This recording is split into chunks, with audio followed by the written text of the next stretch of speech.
ரீசெண்டாக எனக்கு ஆஸ்திரேலியாலேருந்து வந்த என்கொயரியை நான் கன்வர்ஷன் பண்ணுறதுக்காக யூஸ் பண்ண ஃபனல் அண்ட் சிஸ்டம் பற்றி தான் இந்த வீடியோவில் பார்க்க போகிறோம்.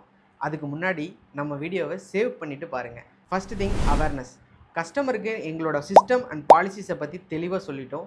செகண்ட் திங், கஸ்டமரோட ரெக்குயர்மெண்ட் 400 to 450 GSM. நம்ம இதுக்கு 3 விஷயத்தை கன்வர்ஷனுக்காக கன்சிடர் பண்ணணும். ஃபஸ்ட்டு திங் என்னென்னா அவைலபிலிட்டி. மார்க்கெட்டில் அவைலபிள் ஃபேப்ரிக்ஸ் என்ன GSMல இருக்குதுன்னு சொல்லி பார்க்கணும். ஃபஸ்ட்டு பார்த்தீங்கன்னா மேக்ஸிமம் 300 to 350 GSM தான் இருக்கும். சம்டைம்ஸ் 300 GSMே 350 GSM சொல்லி கூட நிறையா பேர் ஏமாற்றி விற்றுருவாங்க. ஸோ அவைலபிலிட்டியை நம்ம நம்பவே முடியாது. செகண்ட் திங் சர்ப்ளஸ் ஃபேப்ரிக்ஸில் என்றைக்குமே ஸ்டாண்டர்டான GSM இருக்கிறதுக்கு சான்சஸ் ரொம்ப ரொம்ப கம்மி. அதனால சர்ப்ளஸையும் நம்ம நம்பவே முடியாது. Third point, do it your self. நம்ம யான் எடுத்து ஃபேப்ரிகேஷன் ப்ராசஸ் எல்லாமே நம்மளே பண்ணலாம். ஸோ அப்படி பண்ணும்போது கண்டிப்பாக நம்ம எதிர்பார்த்த குவாலிட்டியை கொடுக்கவே முடியும்.